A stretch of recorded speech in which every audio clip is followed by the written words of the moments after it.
thanks for coming. This professional development is for Google App Basics. I structured this PD for teachers who typically don't use Google Apps for a number of reasons. It could be they are veteran teachers who've been saving files to H drives, servers, thumb drives, etc. for years, and it's just kind of daunting to move things into Google, or they just simply haven't had the time or the patience to learn how to use these apps, or they feel a little intimidated.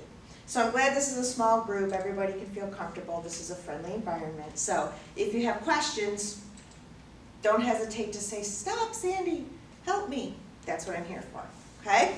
So why in the world should you use Google Apps? Google Drive allows you to access files and folders anywhere, meaning you can work from home. Like, we don't do that enough already, but it is great to be able to leave your computer at home, or excuse me, leave your laptop at school, and then get on your personal computer at home and still be able to access all your school stuff, okay? And that's because you've saved it in Google Drive. Also, it's free. Also, you have a lot of storage. And in addition to a place to save your folders and files, you can create presentations, documents, spreadsheets, etc. in Google Drive. It's kind of taking the place of Microsoft Office in some ways. The capabilities are great, but I'm old school, so Microsoft Office is still the proper suite to be using.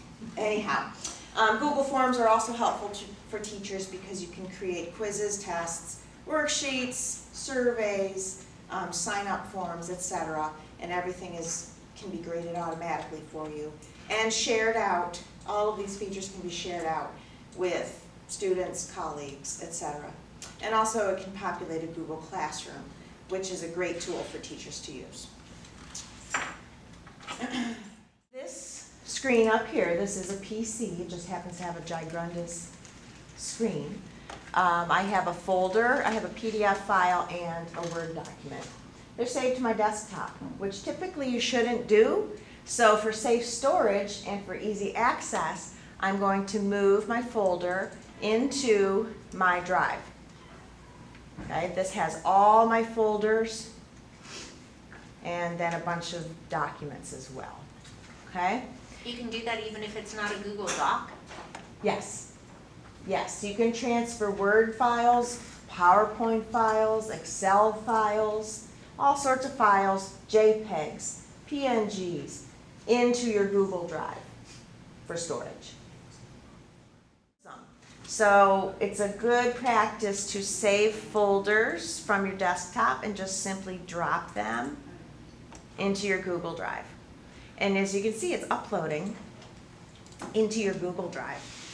Okay, so now my gaming club folder is stored in my drive.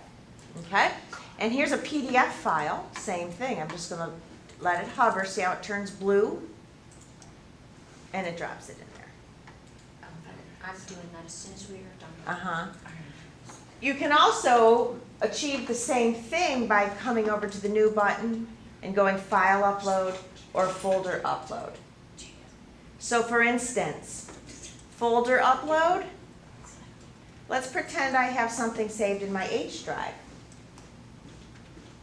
For example, this folder for Ben. It's called Ben Stuff.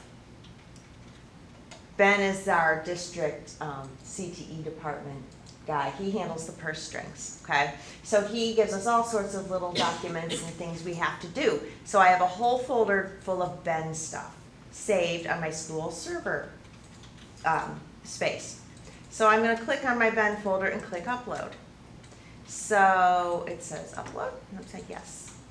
So my entire folder of Ben stuff will be uploaded into my Google Drive as well.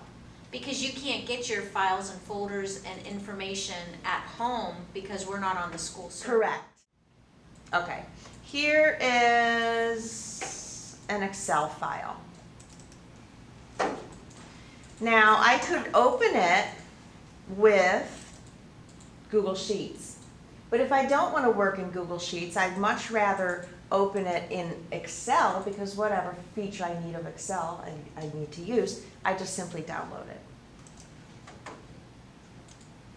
And then when I open it on a computer that has Excel installed on it, it'll open in Excel versus Google Sheets. Okay? So that's what's nice about saving everything in your Google Drive so that you can work on it at home without taking everything with you. Plus, we can't access the school server from home. Okay, so that's kind of what we do. So if you, With the quizzes, like Google Forms and stuff, it takes a little bit to set them up initially, but then they're so versatile, and they can be edited and reused and redistributed, and it grades it for you. So let me show you an example That's of. the awesome part. Oh my gosh, it is the awesome Yeah, but part. then there's no, I mean, there's your documentation, whether or not they took it, they did, you know. Yeah. It's great. And then, I mean, you can pull a spreadsheet. Let me get one that my children have. This is like from last year again. I'm just going to use this one because, oh, there it is. Continue. 27 kids took this part 1 of my exam or whatever, is image editing. Okay, so it shows all their scores numerically.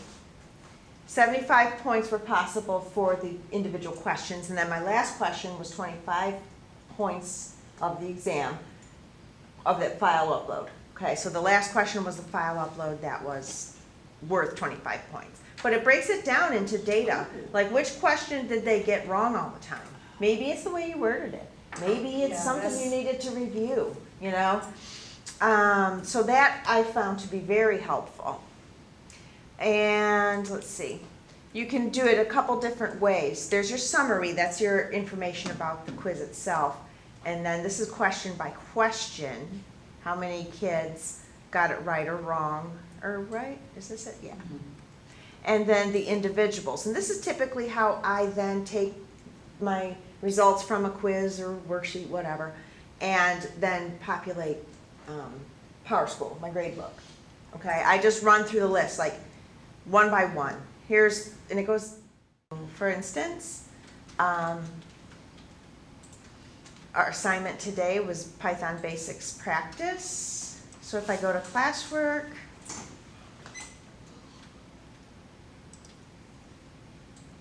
and go in and change due dates by clicking edit. And I'm going to make this due on Monday instead.